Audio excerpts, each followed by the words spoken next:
ಇದಕ್ಕಿಂತ ಭಿನ್ನವಾಗೇನಿಲ್ಲ ಭಾರತದ ಪಶ್ಚಿಮ ಘಟ್ಟ. ನಾನು ಜನಿಸಿದ್ದು ಇಲ್ಲಿಯೇ.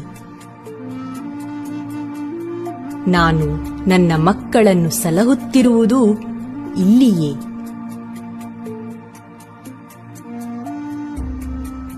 ಇದು ನನ್ನ ನೆಲ.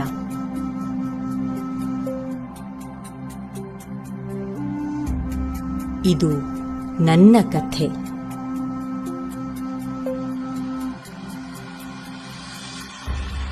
ನಾನು ಅಘನಾಶಿನಿ.